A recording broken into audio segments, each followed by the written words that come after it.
Hello guys, how are you all.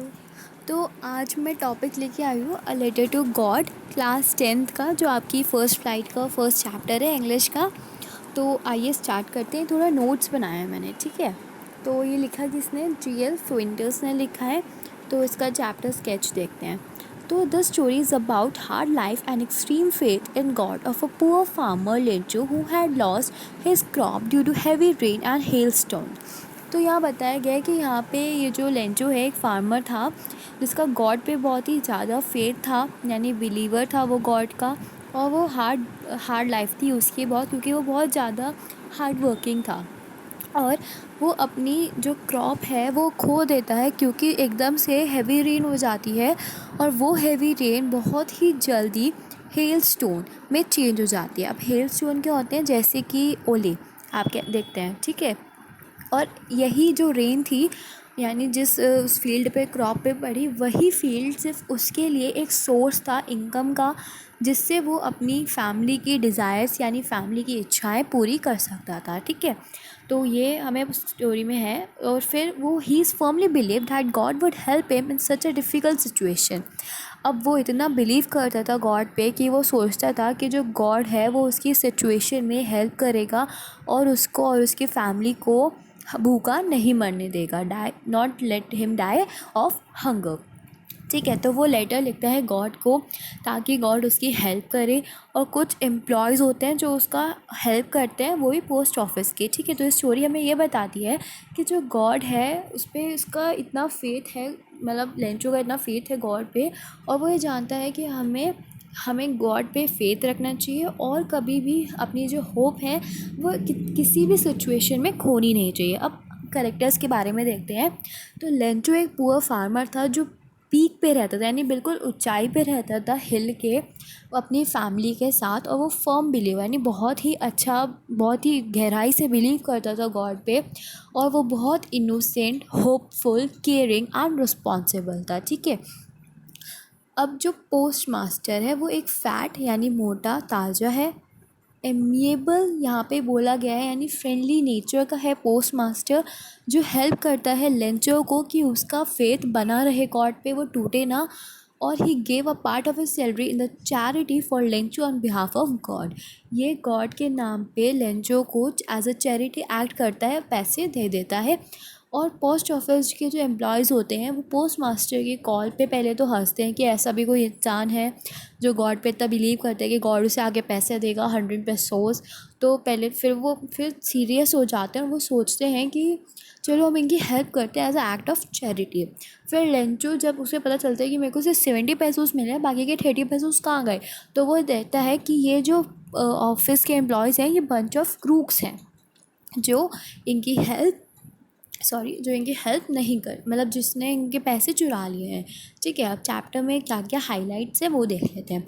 तो Lencho hope क्या कर रहा था कि बहुत अच्छी रेन हो, अगर अच्छी रेन होगी, हार्वेस्टिंग अच्छी होगी, तो वो जब उसे बेचेगा, उससे अच्छी वो होगी फसल, तो उसको न्यू कॉइन्स मिलेंगे। न्यू कॉइन्स यानी उसे पैसे मिलेंगे। तो यहाँ पे न्यू कॉइन्स बोला जाता है हमारी स्टोरी में, जो अच्छी हार्वेस्ट होगी तो उससे उसे पैसे मिलेंगे इसको, ठीक है। बट रेन जो होती है वो हेल स्टोन में बदल जाती है, तो इससे उसका नुकसान हो जाता है। और लेंचो गॉड पे बिलीव करता था, वो लेटर लिखता है गॉड को कि उसे हेल्प करे, वो उसे 100 पेसोस दे। पर पोस्ट मास्टर उस पर हंसते हैं कि लेंचो ने एक लेटर लिखा है, वो भी गॉड को। तो पोस्ट मास्टर डिसाइड करते कि वो इसकी प्रॉब्लम को सॉल्व करेगा। और पोस्ट मास्टर चाहता था कि ये जो बाकी के एम्प्लॉयज़ हैं ये भी as a cause of charity करें, ठीक है। तो पोस्ट मास्टर कलेक्ट करता है 70 पेसोस और वो तो नहीं दे देता है, लेटर पे लिख देता है गॉड, और वो दे देता है। पर लेंचो उसे देखता है, खोलता है, तो वो एंग्री हो जाता है, कहता है कि बस 70 पेसोस, बाकी के 30 पेसोस कहाँ गए। वो बिलीव करता था कि गॉड ने मुझे भेजे होंगे। तो वो कहता है, दोबारा लेटर लिखता है और बोलता है कि गॉड आप मुझे मेल से मत भेजिएगा और मुझे बाकी के 30 पेसोस भी भेजिए, और ईमेल के थ्रू मत भेजिएगा because they are the bunch of crooks.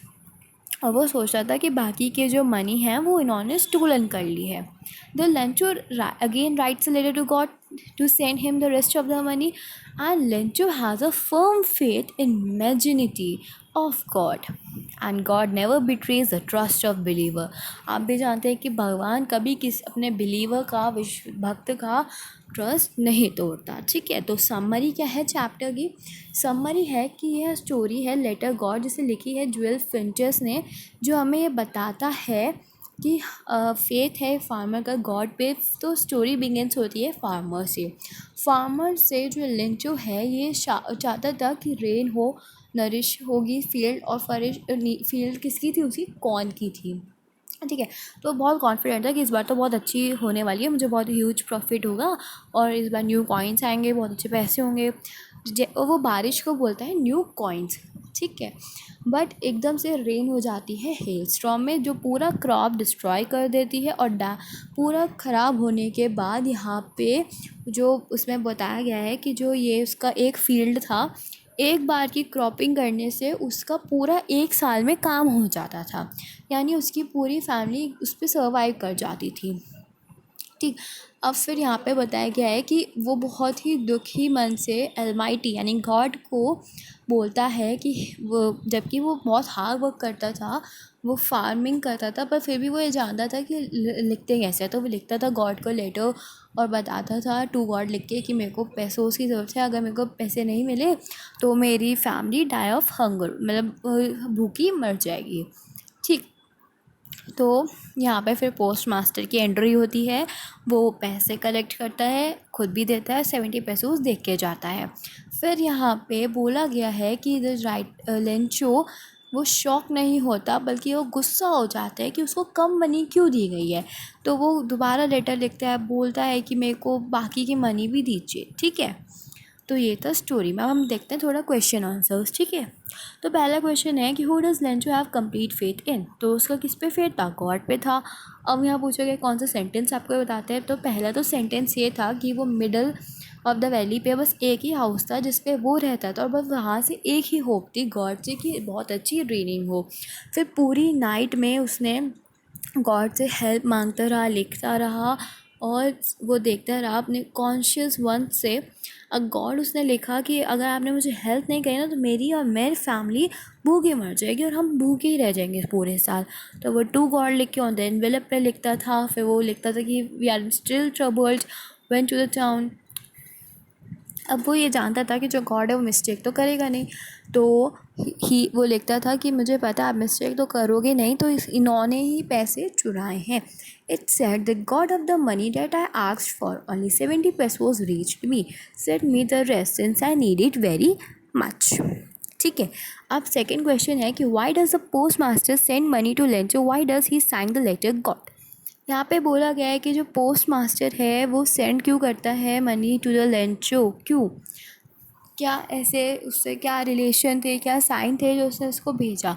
तो यहाँ पे पोस्ट मास्टर इसलिए भेजता है ताकि उसका फेथ गॉड पे बना रहे और वो ये ना सोचे कि गॉड ने मेरी हेल्प नहीं करी। ठीक है, तो पोस्ट मास्टर वो रीड करते हैं लेटर कि लेंचो को गॉड ने लिखा है, तो वो एकदम सीरियस हो जाता है और वो ये चाहता था कि पहले तो वो लाफ करने लगता है, फिर वो सीरियस हो जाता है कि नहीं, मैं इसका विश्वास नहीं टूटने दूंगा गॉड पे से। तो वो डिसाइड करते हैं कि मैं इस लेटर का आंसर दूंगा और मनी कलेक्ट करूंगा और बात उसको पहुंचा दूंगा। तो वो कुल 70 पैसों से कलेक्ट कर पाते हैं। ठीक है, अब यहाँ पे थर्ड क्वेश्चन में बोला गया है did Lencho try to find out who had send him money to him? क्या वो ढूंढना चाहता था कि किसने उसे मनी भेजा है? तो ऐसा नहीं होता था, वो मनी ये पता ही नहीं लगाना चाहता था कि किसने भेजी है, क्योंकि उसे पता था कि जो गॉड है वही उसने ही भेजी है। मैंने उससे हेल्प मांगी विदाउट एड्रेस, उसी ने मेरे को भेजा होगा। और कोई तो इस अर्थ पे ऐसा है नहीं जो आज ह्यूमंस, क्योंकि सब लोग सेल्फिश हो गए, ग्रीड हो गए हैं, जो दूसरों की हेल्प करेंगे। तो गॉड ने ही मुझे मनी भेजी है ताकि मेरी प्रॉब्लम सॉल्व हो सके। ठीक, क्वेश्चन 4 में बोला गया है कि जो who does Lencho think that has take, कि किसने मनी ली थी। लेंचो को क्या लगा? तो लेंचो को तो ये लगता था कि एम्प्लॉयज़ ने मनी ली थी, तो वो डिमांड कर रहा था 100 पैसों, उसमें ले था 70। तो उसको लगा कि बाकी 70 जो 30 पैसों से वो एम्प्लॉयज़ ने ले लिए। तो वो कहता था कि मुझे बाकी के पैसे भी चाहिए, वो दोबारा लेटर लिखता था। अब इस सिचुएशन में आयरनी क्या है, यानी यहाँ पे गलतफहमी क्या हुई, मिसअंडरस्टैंडिंग क्या हुई कि यहाँ पे उस जिसने उसकी हेल्प करी, सॉल्यूशन निकाला प्रॉब्लम का, उसी को ये कुछ और मानने लगा, बंच ऑफ क्रूक्स। ठीक है। अब क्वेश्चन 5 आपको एग्ज़ाम में नहीं आता है तो उसे छोड़ दीजिए। क्वेश्चन 6 में बोला गया है कि कन्फ्लिक्ट क्या है, किस किस के बीच में स्टोरी में कन्फ्लिक्ट हुए, यानी लड़ाई हुई है, वॉर्स हुई हैं। कन्फ्लिक्ट हुआ है तो ह्यूमंस और नेचर में। कैसे? देखिए, ह्यूमंस में तो इस तरह से हुआ है क्योंकि ह्यूमंस और नेचर में बिटवीन ऐसा हुआ है जैसे कि वो सोच रहा था, farmer as a being farmer वो सोच रहा है गुड हार्वेस्ट हो तो मेरी गुड रेनिंग होगी तो गुड हार्वेस्ट होगा। इस बट नेचर ने ऐसा कमाल दिखाया कि उसने हेल स्टोर्म में कन्वर्ट कर दिया। तो यहाँ ह्यूमंस और नेचर का कन्फ्लिक्ट हो गया। ठीक। कन्फ्लिक्ट क्या हुआ ह्यूमंस टू ह्यूमंस में कि अब जब एम्प्लॉयज़ ने उसकी हेल्प करी वो उन्हीं को बंच ऑफ क्रूक समझने लगा, लेंचो। तो ये उसने गलत करा। ठीक है। तो यही था इस चैप्टर में। अगर आपको वीडियो पसंद आई हो तो लाइक शेयर एंड सब्सक्राइब ज़रूर कीजिएगा। और कोई भी डाउट हो मुझे कमेंट बॉक्स में या फिर मेरे इंस्टाग्राम अकाउंट स्नेहा20056 पर भी मुझे मैसेज कर सकते हैं, मुझे बता सकते हैं कि आपको क्या डाउट्स है। ठीक है। तो मिलते हैं अगली वीडियो में, तब तक के लिए बाय बाय।